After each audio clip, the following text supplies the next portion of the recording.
Welcome back, everybody, to Unveiling Addiction. I'm your host, Chastity. I hope you guys all had a wonderful weekend. It's Monday here, and I have a special guest with me today. I think it's really important that I kind of talk about this.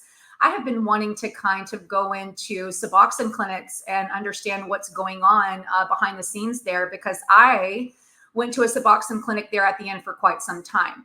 I had somebody scheduled to come on this week, and he actually started a new job. So he wasn't sure when he would be able to come on. Well, as the universe would have it, I actually had a friend reach out to me that worked in the Suboxone clinic or did for some time. And he actually reached out yesterday to come on to have me on his show. And I'm honored to have him on mine. And what's even cooler about this is I had a memory from him pop up on my phone the day before he reached out to me. So it was beautiful and synchronistic.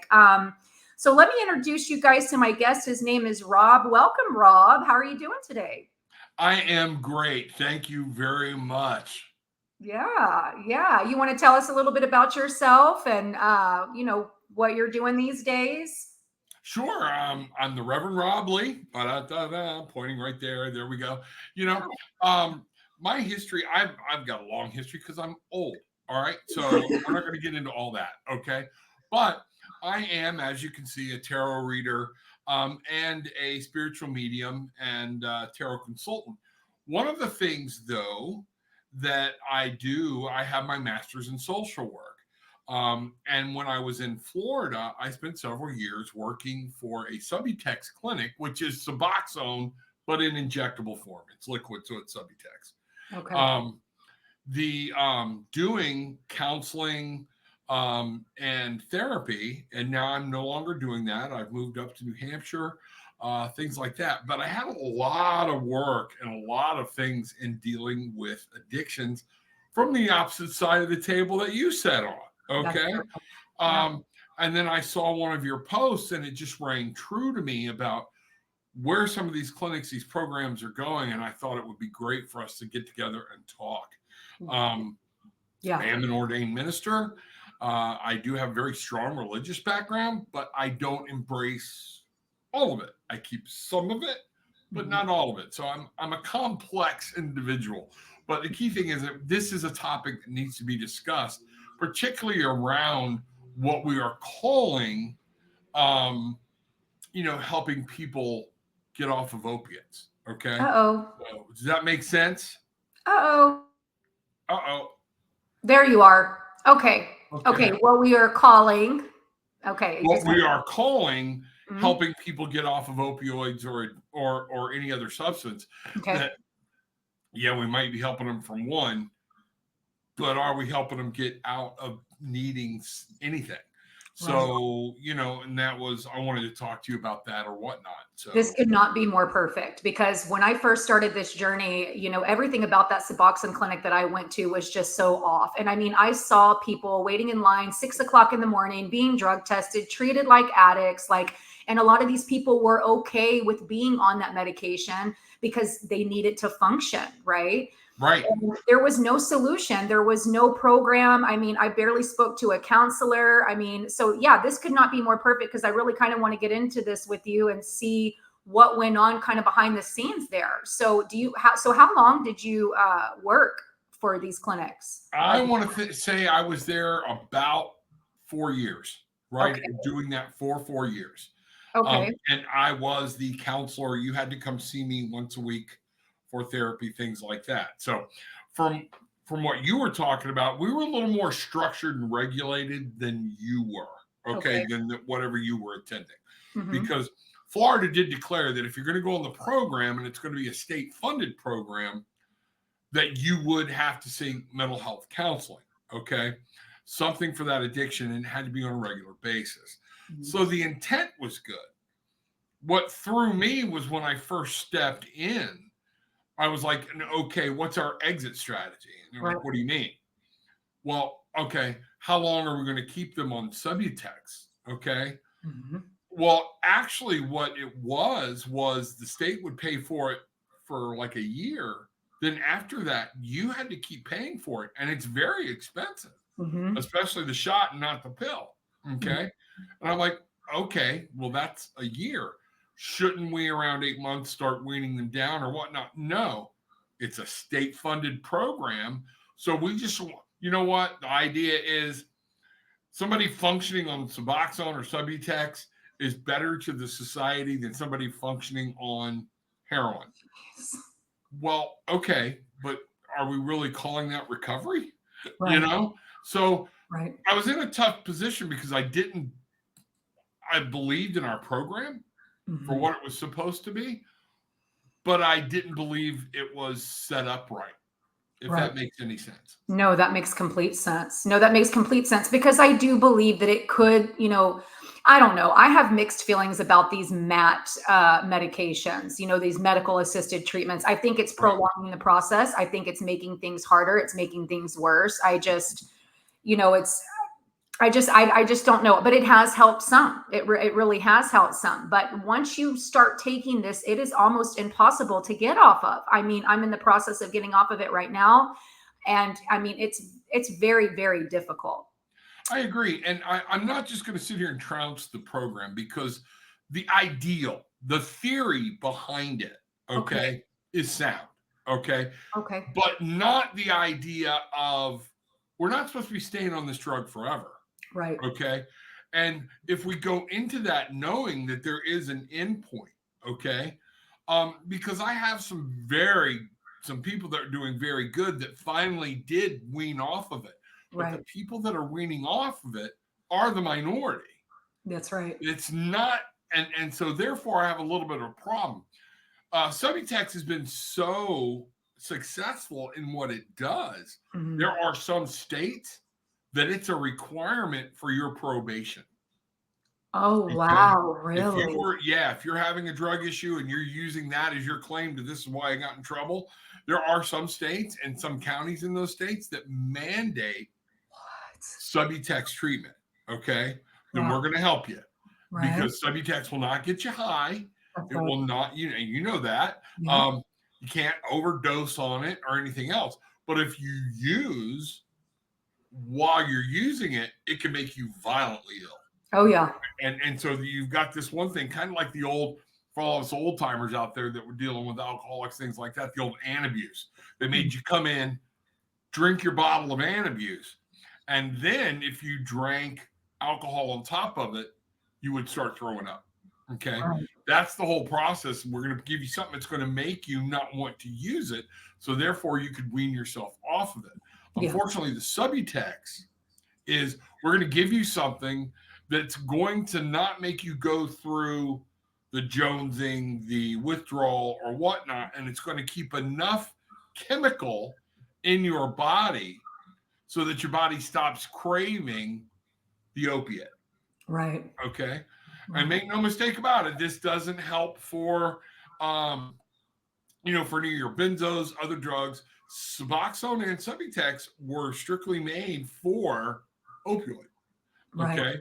So, that's where I go. If I start babbling, let me know. Okay. No, no, I'm honored to have you here, and I'm glad to hear you babble because we need to understand what goes on. I do think it serves its purpose. I do think it has benefit and helped a lot of people, but it's also got a lot of people stuck too. Because the Yes. amount of people that are reaching out to me, how did you do it? What did you do? Can you take me through a process? There is no way. I mean, there's no one way to do it. Everybody's going to be different. Everybody's going to heal different. And it Right. can be very erratic, at first. So Rob, you said you worked in these clinics for 4 years, and I mean, what you want to share some of these experiences that you've seen? I mean, people are really struggling with something like this. What were some of the things that were disturbing to you in these clinics, and what was the reasoning that you wanted to leave? Did you feel like you? Well, one of the reasons that really struck me when I was reading your posts, okay, was the fact that I saw people come in and go, I want to come off this. How do I step down? And the doctors, because this requires me and a doctor working hand in hand, Okay, okay, and not so much hand in hand because the doctor controlled the drug, okay. And they would say, I want to start stepping down. I want to start stepping down. And I was hearing people being told no. yep, Well, at some point, we got to take the training wheels off. If this person wants to relieve or whatnot, they can. Now, here's a problem. All right.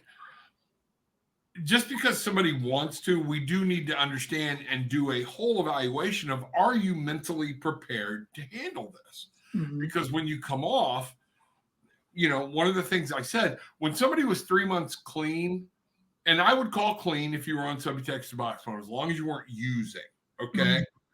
But you're still dependent on something. Right. But if somebody was 3 months out of the opioid and they were strictly using this medication to keep them from wanting to get high, from needing that opioid-driven feeling, okay? When they did that at 3 months, I didn't worry about them too much. Oh, I'm paying my bills. Life is good. Oh, the sun's coming up. Everything's great. This whole new life. Right. Where I started worrying about them, and this was the problem I had with keeping people on this for too long, was at the 8-month into a year mark. Because now you're just dealing with life. Paying your bills is no longer an accomplishment. Managing your time, dealing with the kids. Now you're just dealing with life again, which is where they were at before they became an addict. Nobody woke up, and I need all my people to listen to me. If you're not a user and you don't understand this, nobody wakes up and says, you know what? I think today I'm going to be a heroin addict. Right. It doesn't happen. No. Something happened to get them there. That's right. Now, it was still their choice to pop a pill or put something in their arm. So I'm not giving them a pass on that. But if we don't find out the root cause, once they're on the Suboxone and we help them get through that, and all we're doing is pumping them full of pills, and we just keep giving them an injection and we don't give them solid ground to stand on, and then we take it away, they're just going to fail. That's right. And somewhere it started seeming like to me that it just became a better moneymaker. Look, I've got you financially. Now you are able to function. You can hold a job. Okay. You're paying your bills. You know what you're doing. You're not craving. So it doesn't matter that you're on a different drug. Right. Okay. Right. You're getting the behavior that I want as a society. So we're okay with it. And it doesn't matter how long it goes. But a lot of my diabetic friends who are trying to get Ozempic, Mounjaro, this drug is hugely expensive. Once they start having to pay for their own, you're talking about it could be up to $1,600 a week. That's crazy. I don't know. We've got people. I'm going through my own thing with my Ozempic and Mounjaro and all that stuff about just diabetes. My share on a 5 milligram shot once a week for the month is $1,000. Wow. I do pretty good. I'm not paying $1,000 a month to anybody for that. I'll figure it out. It'd be cheaper for me in the long run. Go get bariatric surgery, cut everything out, and take that route. This was my major concern with Subutex. Like I said, the theory, the thing, very sound, very thing, but it shouldn't be the end product. Right. Absolutely. What were some of the reasons that the doctor, so when you saw a patient come in and say they were ready to come down, because I had that experience too. I told these doctors that I was ready to wean down and they would not wean me down. And I know I mentioned this in the show before, but I think it's important that I say this. I lied to my doctor because he would not wean me down and he wasn't listening to me. So I just took it into my own hands. And that's what a lot of people do. And then we're back into self-medicating. Right. And people don't understand, even coming off of something is still termed self-medicating because you're going against the rules the doctor gave you. That's right. Okay. And one of the things about that was with this program, I started seeing people lie about things because it wasn't going on their thing. Some of it with the doctors like, I know, because I will give my doctor very high praise. Okay. And she would talk to these people and try to get to know them. But it was like every 15 minutes. How much can you get to know somebody in 15 minutes once a week? Okay. Yeah. Whereas with me, they were with me for an hour a week. Okay. Because we insisted that you had to come to therapy. Okay. And there were times I would leave the office, go to their homes, do different things. Didn't have to.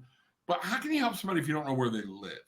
Wow, Okay. Rob, they're lucky to have you because not And everybody takes their job that serious. Thank you. well, and you know what? That's the whole thing, though. Is you Right. got to give somebody a new reason, a new idea, Mm. and so the states that are just giving this no follow up, no actual talking to a counselor or anything else, you've turned into a pill mill yourself. Yes. It's just a different pill. Yes. You know, if you're going to have somebody in your program for 5 years that needs something from you, you're no better than any of the companies that produce the product. You That's know, so that's so true. That's the so other true. thing I found was people were being labeled, and I hate labels. I Yeah. can't stand it. Um, Once you were an addict, okay, um, all these labels were getting slapped on people, things like that, and I don't like it because at some point you have to let them try without it and fail. Okay, it's a horrible failure, but people fail. All Mhm. right. And until it hits them when they come off of it to say, I'm never going back there again. I don't Mhm. want to have to go through this anymore. That's fine. You know, that's when you'll have success. But Yeah. just to keep people functioning in society by making them dependent on another pill, I don't know if that's the right way to go. Yeah, no, I couldn't agree more. I had something in my awareness and it kind of slipped out. It was pretty important. It'll come back though. But when I try, like I said, when I try to wean down, the doctors, they weren't having it. And you are right. I only saw the doctor for about 15 minutes. Oh, this is what I wanted to mention. At one point, this is what I thought I wanted to do. I wanted to help people because I had been through it. I wanted to help people, right? So I was interested and curious to work in these clinics. Just curious. It was the beginning of all this for me. Okay. I Right? so far to go to school. I started taking some classes, and then I had to transfer schools. And for whatever reason, like 3 different semesters in a row, the universe was not having it. I mean, for whatever reason, it would not take. Like everything that could go wrong was going wrong. And I understand now it's because the universe didn't want me to sign up for school and work in those clinics. It's because another thing I noticed is that some of these people, most of these people working in those clinics are on Suboxone too. So look, again, I'm not making any judgment about Suboxone. I do think it serves its purpose, but this shit, it's people are getting locked on the shit and can't come off of it. And it's really important that we shed light on this. And not everybody takes their job as serious as you do, Rob, because I will tell you, I went to these clinics and I didn't see a counselor for the first year. I did not sit and talk to anybody for the first year. And you have to go there every single day and be tested, be drug tested, stand in this long line. I mean, it's just this whole ordeal. Yeah. And ours was at least easier than that because of the injection. You only had to come in once a week, but you had to come in once a week to see me. And because we had so many clients, I couldn't see them all on the day they were there for their injection. Okay. Okay. So we just had to schedule them in or whatnot. And, you know, one of the things I want us to realize this goes deeper than just addictions or our whole system to me started feeling like beyond the methadone clinic, beyond the Suboxone clinic. Mm-hmm. I would listen to people that I felt like the state, our society, our system set them up to fail. Yeah. You know, excuse me, Florida is a very big state. And the county I was in is a very long county. And it was, you know, to get on a bus and get from one city to the other, to get there might be 3 hours. Wow. Okay. Because the bus route was so messed up. All Right. right. Now you got to be there, sit there with wait for me, and then hope try to catch the bus home. So just coming to get a counselor, okay, Mm-hmm. would be an 8 hour a day ordeal for a lot of these people. And anybody go, I don't buy that. You haven't been to cities and states that their mass transit sucks. I Right. mean, and there's a lot more of those than there are. First thing I did when I visited Boston was I was like, holy crap, they got this thing wired, man. I don't even need to own a car. I'm Yeah. not in Boston now, but you know, they bus, train, car, you know, and they're all around. They've got it. That city functions on that. Okay. Yeah. A lot of other cities do not, and you're on your own.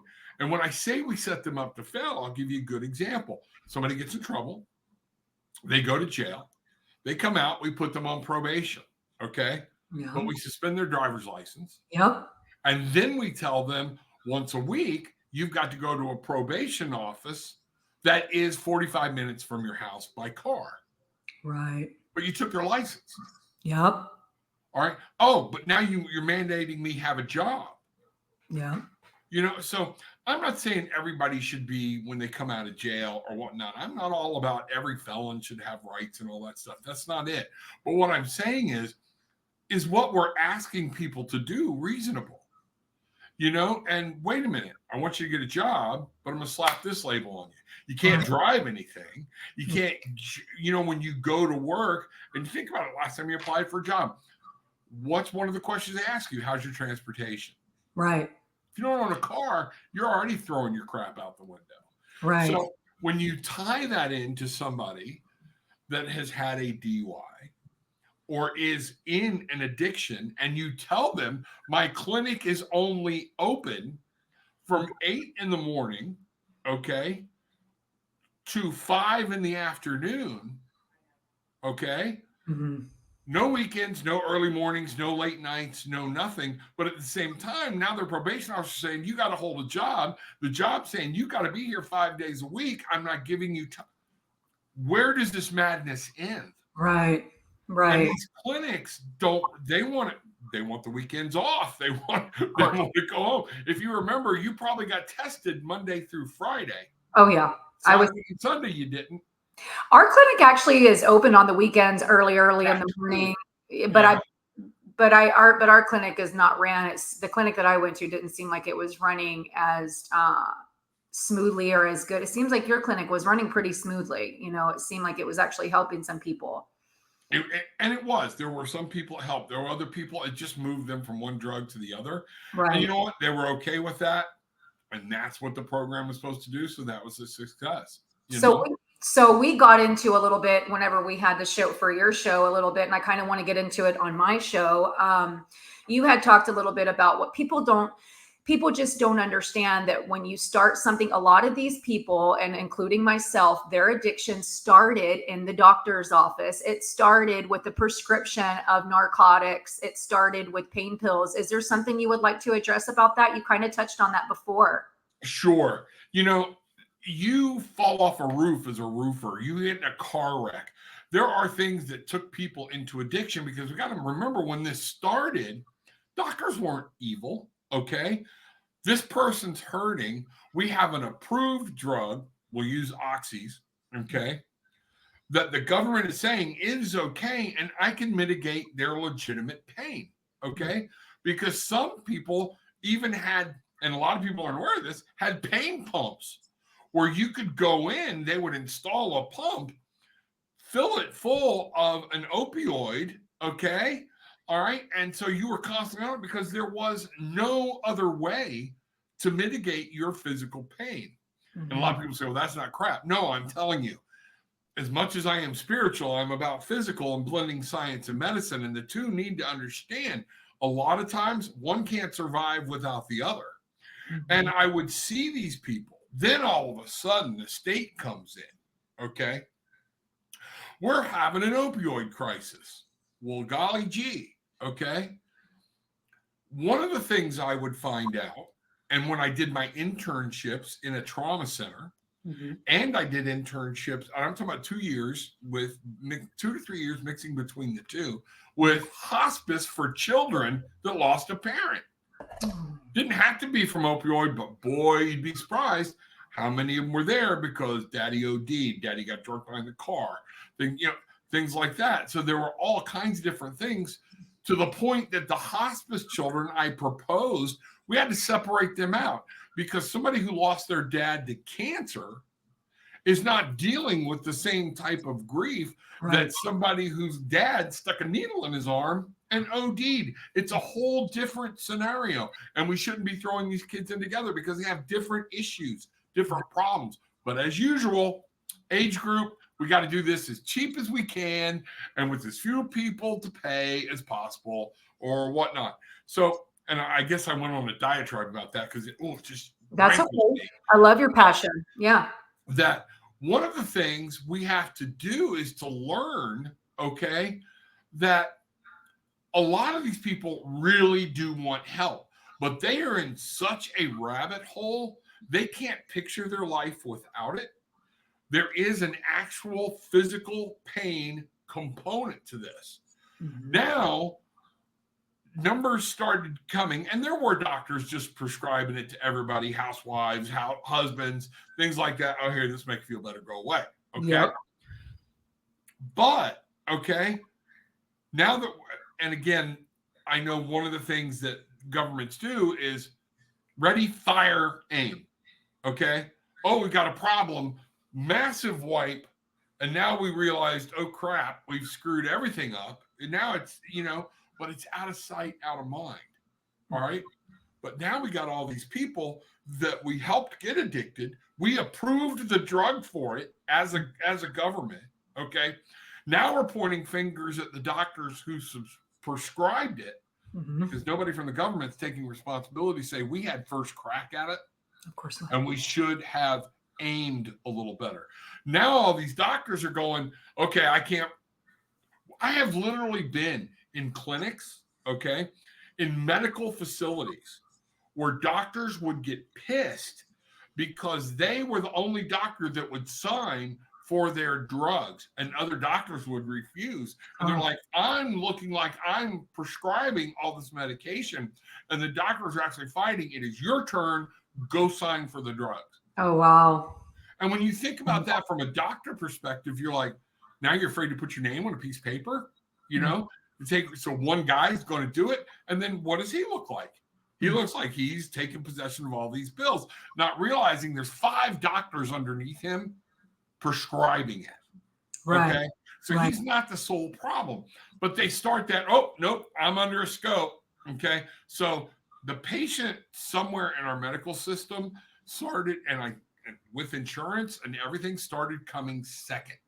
Yeah. Abiding by the law, making money, doing these things profitable. Somewhere the patient fell down in that scope. I Mhm. remember arguing with one of a lab tech one time. I'm your customer. I can go to another lab. They're like, you're not a customer. You're a patient. Well, Wow. you know what? So now we've got people ingrained in that there's no service. There's no, you're just a number. You have to be here. I got somebody else that'll walk in behind you. You mean nothing to me. Mhm. Okay. We're just going to jump through the hoops. Now, when you throw the insurance company in it, okay, if they finally get the drug they need, their portion of pay for it has gone up so much they can't afford it. Yep. Just like we talked about with the diabetes drugs. Same thing Mhm. for the pain drugs. So now I'm in the trauma center, and I never forget the first time I walked in with a 71-year-old man, family intact, everything else, and he's OD'd on Wow. heroin. And I'm like, dude, because again, I had learned about the attitude portion about just talking to people and going, you got to tell me, how does a 71-year-old man wind up ODing on heroin? Yeah. Because you obviously didn't start there. This is something new for you. They took my pain meds away. My neighbor walked over, knew I was hurting, said, here, $12. And guess what? He said, I could get 3 shots out of that heroin packet. That would take me through 2 weeks for $12. Yep. He said, we literally have seniors. And he said, Rob, you don't understand this. There are more seniors on opioids, illegal opioids and heroin, because they can't afford their medication. We know that was done by design. That was done by design. We know I, that. it's They don't. They somewhere. really thought this out really ahead of time. I didn't mean to interrupt you. I do apologize. No, I'm just so passionate about the topic, but they thought this shit out, and they don't think in terms of oh, what's going to happen next year. They literally think this whole thing out. It's unbelievable and it's disgusting. And you are right. They do start coming at that. Well, the doctors and the patients. Oh, you're an addict. Just like that comment on Facebook of that lady saying, "Oh, it's not my fault. You went in there lying." And whatever, right? That type of behavior does not bother me at all, and I do not take it personal. But what it does is it drives me to want to shift the perspective of the collective on this topic of addiction. Right. And you need to understand a lot of people you're driving by on the street, most people that are on the street have, there's two main problems. One is an actual mental health issue. They're Right. not choosing to live on the street. Some people are. I've Right. talked to them, been in the woods, and like, I just don't want to deal with it anymore. This is why they choose that way, but not all of them. Okay. Right. And you need to understand the vast majority do not choose to be there, but Right. it's poor life choices. Okay. Or it's one of those things where, I started out with doing this. How many of us in our society and our whole society is built on living above what you make? Have you're one check away from being homeless. All Right. right. Right. And then you throw a mental health issue on top of it. And now you're 35 and mom and dad can't have you at home. They love you, but you're either so violent or such a drain on them. They've got to say, baby, I love you, but I got to let you go. Yeah. So somewhere on this, we have to look at this from a whole different point. And I know a lot of states, one of the things that really pissed me off, pardon my language, is, we're going to put $16 million into the opioid epidemic. Okay. Sure they are. Well, they did, but here's the problem. But they took it from other programs. They didn't tell you that.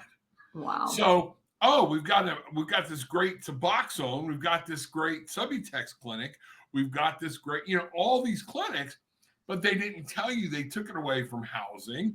They took that money. They didn't just come up with a whole new $16 million. Okay. Right. So, particularly Bible Belt states, I will say here's another issue with it. Okay.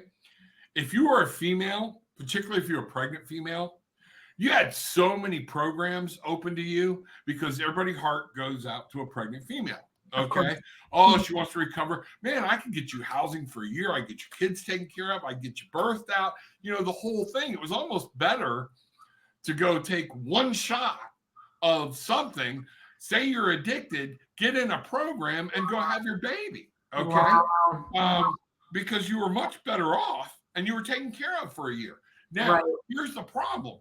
Put that on a guy. And in a lot of the Bible Belt states, one of the things you will see, there are very few programs for men that are not faith-based driven.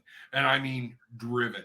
Believe what I believe, go through what I go through, go to this church. We're having devotions in the morning, and it's the Bible, Bible, Bible. I'm not getting into whether the Bible's wrong or not. Okay. Right. But at some point, if you don't believe that, what are you doing? You're building anger. Yeah. Okay. And that anger, it's not being given a healthy place to release. And so therefore, a lot of men fail in these programs, but we go, oh, you had every opportunity. Well, you know what? Last time I was on Atkins diet, I had every opportunity to succeed, but I failed. Atkins didn't call me and say, you can't do our program anymore. Right. Nobody does that, but we do it with addicts. And I think that's an important thing is to understand. I am very pro about tough love.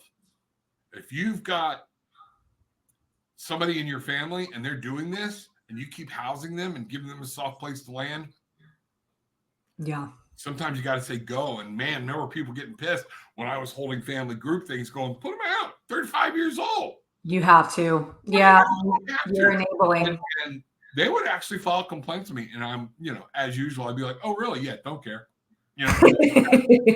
Because they're causing the problem. All right. And we have to realize this is a whole, it's not just a simple give it a drug, make them feel better, and walk away from it. Yeah. This goes more in depth in our whole society. Now, that is all before fentanyl came on the scene. That's right. And now, oh my God, nobody knows what to do. Yeah. Okay. Yeah. And we talked We about that. talked a little bit about fentanyl, and I'm glad that I dried out when I did, because it's really, I mean, I have come across individuals that thought that they were taking one Vicodin, just one Vicodin on the street, and it killed them because it was just suppressed fentanyl. And I remember towards the end there of me drying out, there were a couple of times that I did get stuff off the street, and I know that's what it was. And I'm just so glad that I managed to pull myself out of the darkness before shit got too crazy. Because I even tell my son, my son smokes a little bit of weed here and there. I don't find anything, there's nothing wrong. We have endocannabinoid systems. I don't find anything wrong with that. That's okay. But I tell him, you need to be very careful about where you're getting your marijuana, because they're even putting it in, they're putting fentanyl and lacing it. You cannot trust anything or anything. I mean, nothing from the streets. So. And at some point, and I will say this, I am not against, people smoking weed.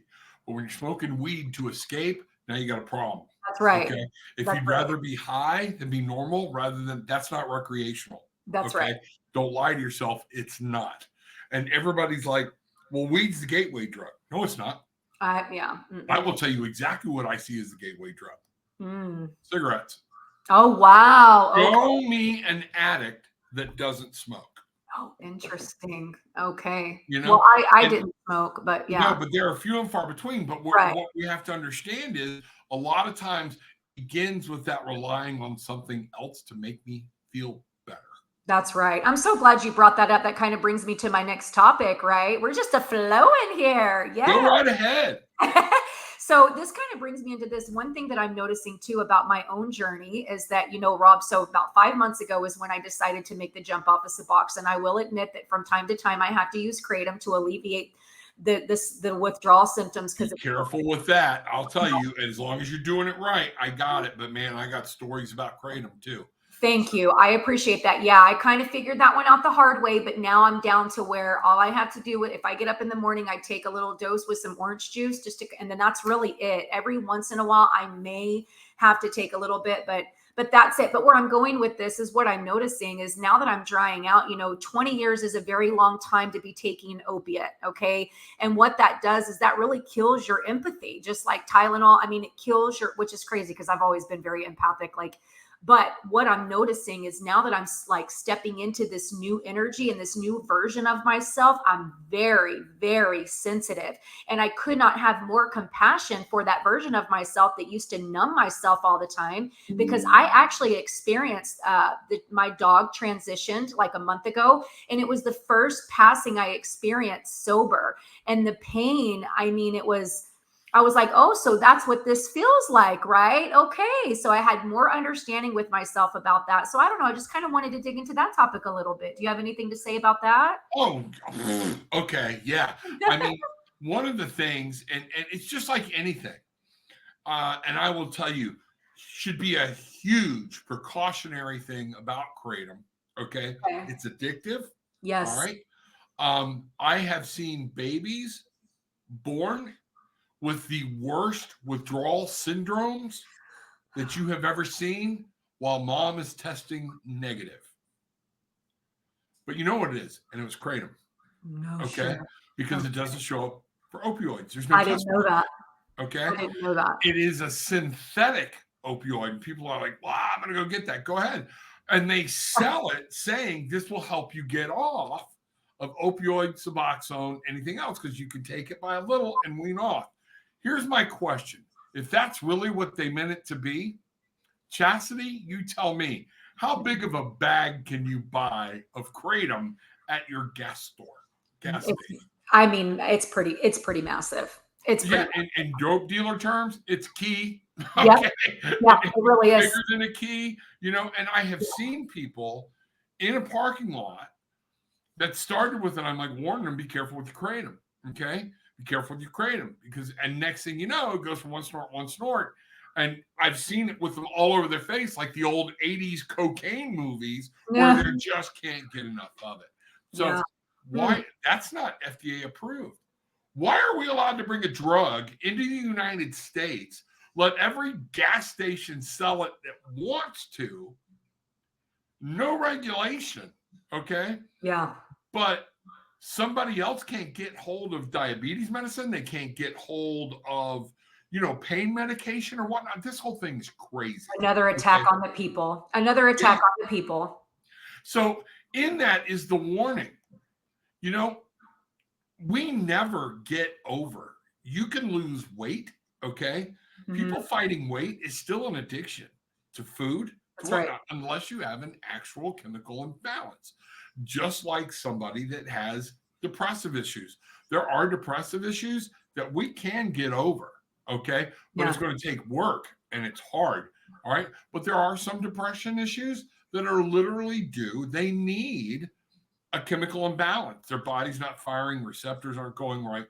So you can't just say everybody on depression can change it and everybody taking drugs is bad. It just doesn't work that way because everybody is independent.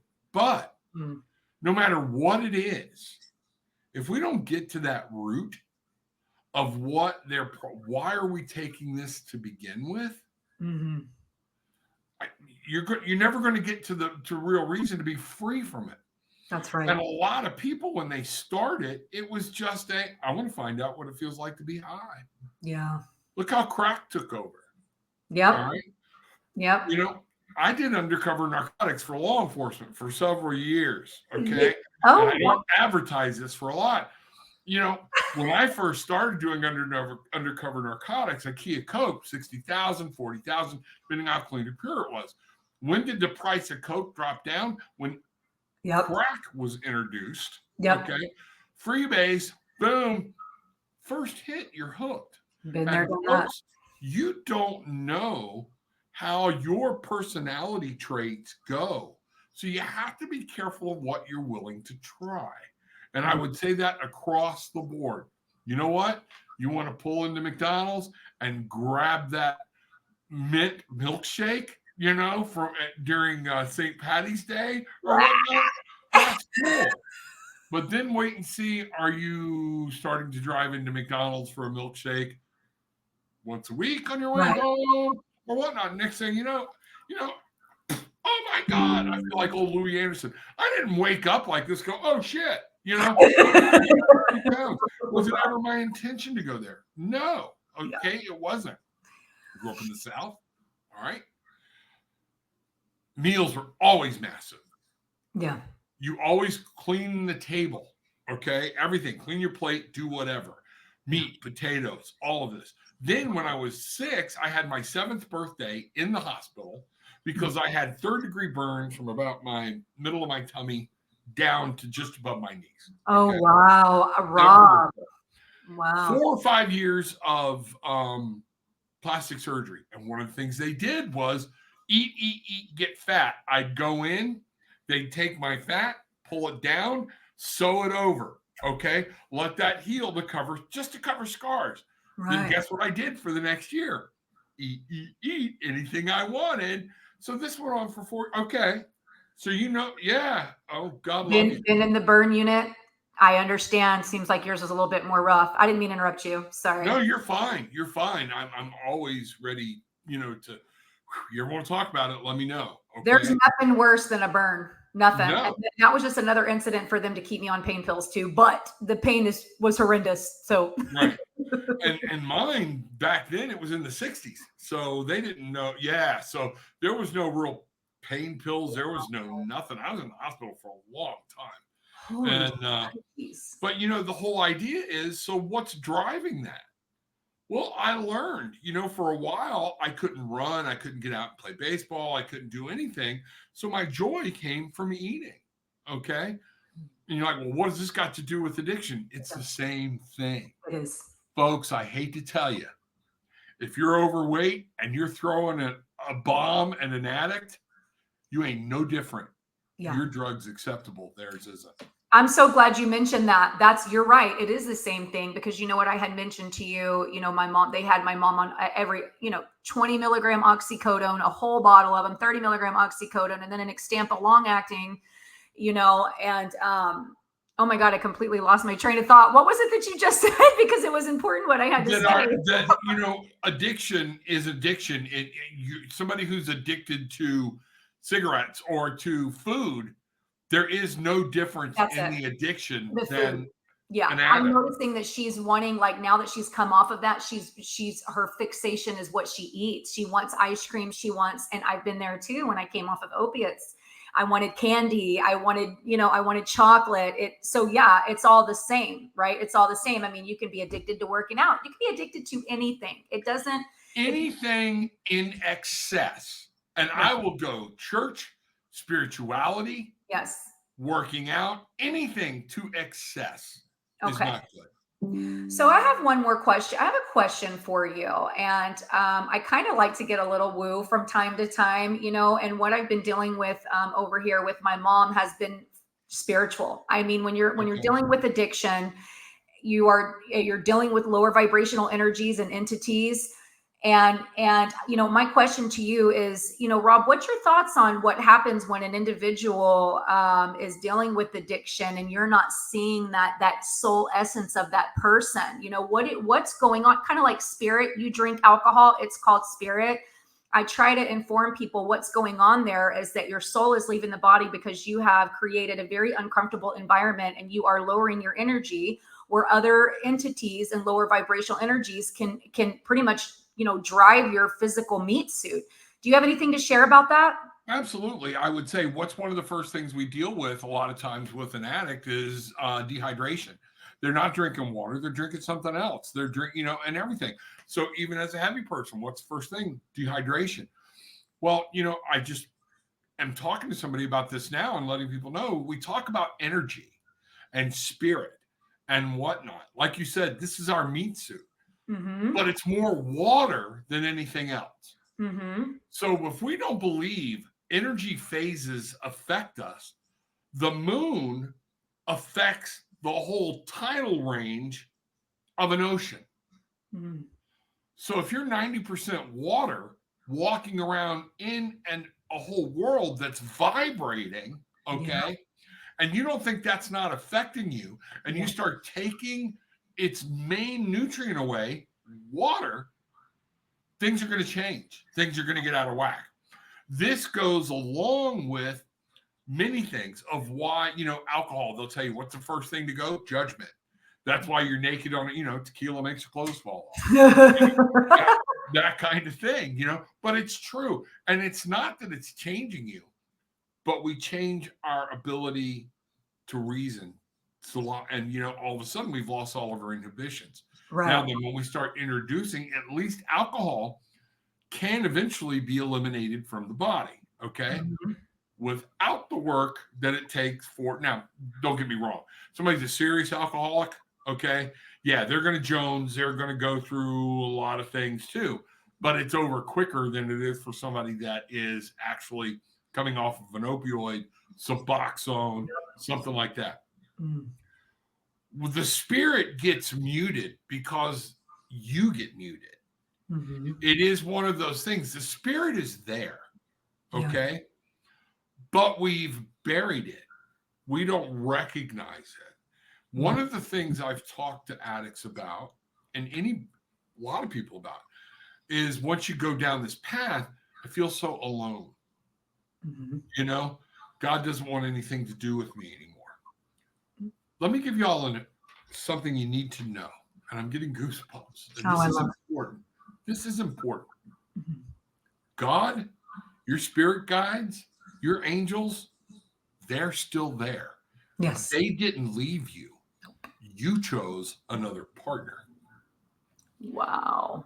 If you want to get back in touch with that side, it's just like anything. You know what? You're a carpenter, a good carpenter. Man, he didn't leave his tools out in the rain. This body and this brain is your tool. This is our main tool. This is life. That's the reason we're born in here naked. That little, in the afterbirth, we don't sort through it and go, oh, here's the manual. Right. Yeah. Okay, where's one? Where's that one? And when we, even on the form of tarot, when we look at the Fool card, okay, a lot of people put him as a bumbling idiot. He's not. He's that infant. He's a baby. He's pure. Okay. And Mhm. it's learning life and fixing to step off and go. But the only thing is going to be, what did he take away from it? So as we move into this, you have to start cleaning up your life Yeah. with whatever you're putting in. Yeah. Because, yes, drugs, things like that, they will hamper your spirit. They keep you from functioning in it, they keep you out of there. So does McDonald's. I hate to tell you this. No, I'm Okay. glad you're saying And we it. get so loaded up, and I love it. But I will tell you this: a lot of our people, I've been through this. Okay. Mhm. Um, I don't want to deal with what's going on out here. Okay. So what I'll do is, I got a half-hour ride home. I'll whip through McDonald's, and for 20 minutes, I can keep myself occupied with food, okay, and Yeah. not have to deal with what's going on in my life. Wow. Addiction is the same way. You know Mhm. what? I just don't want to deal with this, and right now, boop, it helps me escape. Yeah. Okay. Anything we do like that becomes that way. Exercise can become that way. Oh, And yeah. I would even prompt my people, look at the people that take exercise too far, and we wind up with all of the chemical addictions from there. Yeah. You know, you wind up hurting yourself more than you're helping. Anything to excess is bad. Anything to excess will keep you from finding that spiritual freedom, from talking to God, talking to Mother, talking to Spirit, talking to the universe. To order to really communicate, and you know this, you found this out, Yeah. you got to be present. Yes. You're a receptor. Yes. And if you mute your receptor, like Yes. watching TV, you're going through life with your mute button on, like you have on your TV. Oh, this looks cool. Really wish I knew what was going on. Does that Oh, answer your question? You know, yes, I love that. Yes, man, Rob, I've had my mute button on for 20 years. I'm so glad it's unmuted. and you know, and that's the thing. And here's the key thing: is once we unmute it, and you're Uh-huh. finding out, oh crap, okay, I'm very you know powerful. what? I'm like, holy shit, I'm shocking myself. And this is where I need people to also understand, it leads into people who aren't addicted, but they're on mental health meds. And those meds are necessary to make them function. But here's what happens, and we got to find a different way. There's not enough research being done into helping people with mental health issues other than these drugs. If there Right, are, they're not advertising it. Okay. And right. one of the things is to understand they will stop taking their drugs because they're tired of feeling numb. They're tired of having their mute button on. I have no feelings. I know this. I've talked to them. I've watched them cry and give up everything. And they're like, I know I'm messing up in life, but I can feel. Yeah, I'm emotionally alive. And man, when you go from a constant state of being numb yeah. to really feeling, It's oh my overwhelming. God, this is what being happy feels like. It can be overwhelming too, though. It can be very That's what I'm overwhelming. saying. It can be, and that's the reason there's more to this Yeah, than, there's no magic answer. yeah, Okay. If we really want to get serious about any of this, we have to come at it from a complete different point of view. yeah. And That's right. money cannot be the key issue in it. It Yeah. cannot. No. Okay. This could not be more perfect, Rob. I appreciate you so, so much. I mean, this is so great because I'm like, when I first started doing all this, I was like, what I really want to do is get into these Suboxone clinics because we know what's going on there. We want to, and even though yours was ran much better than mine, it was still very awesome to have an insider come and speak about that. So I am so, so grateful. To have you on today. And thank you so much. But I kind of want to just one more thing. We're not Sure. going to get into it because we've already been running a little bit long. I don't want to go too long, but maybe this can kind of be the introduction for when I have you on again, if you will come on. Oh, always. We can get into these, I mean, these antipsychotics, depression meds. Rob, I was on these whenever I was like 16 years old. And I know I always say the same thing and get repetitive, but I was put on these Zoloft. And then about 6 or 7 months later, I tried to take my own life. So, this can be maybe something we can get into when I have you on again. Would love to. Yeah. Have So my own experience with antidepressants there we go. in my 40s. So Okay. absolutely, I'll be glad to do that with you. Perfect. Okay. Okay. So is there anything that what's something that you would want to share for the audience today? Is there any message you'd like to leave with them today? The key thing is, folks, nobody woke up saying, I want to be a heroin addict. The majority of people don't want to remain that way. They see no way out. All right. But forced interdiction to me does not work. All right. You have to let that person experience life because every person's bottom is different. That's We right. always talk about hitting bottom. Whew, man, it's hard to let your child fall off a bike. Yeah. But they need that, and think about it. Back in the 60s, we didn't even know what a bike helmet was. So, forget that. And if you showed up at our little group wearing a bike helmet, dork, it's one of those things. So, yeah, it doesn't matter. You're not going to, nobody brain damaged here, Dork. But it is one of those things where we've got to give a hand. There's got to be a way to look at this, okay? And you have to sometimes let them go, but continue to love them. That's important. Yeah, that's important. Thank you so much, Rob. You want to share with everybody where can everybody find you, Mr. Rob? Tarotwithanattitude.com is my website. I am on YouTube, youtube.com/@ Tarot with an Attitude. My emails, everything, tarotwithanattitude@gmail.com. You can reach me there. I'm on Facebook, and I'm on Facebook as just Rob Lee. You'll see the face. It's prominent. Don't worry about it. Come join me, find out what's going on. You got any questions? I'd love to hear from you. That's right. Bangarang. Bangarang, baby. Real quick, bangarang. If people on your show don't know what it is, I invite you. What you get out, you put back. And what I'm all about is helping people to try to find their own magic again. We were born with it, and the adulting world and the society took it away from us, but we all know that magic exists. Bangarang. What you put out, you get back. Find your wings so you can fly. I love it. That couldn't be more perfect. Guys, everybody have a wonderful day today. I hope y'all, thank you for joining. Thank you for the support. I love you all so much, and we'll see you soon. Thanks, Rob.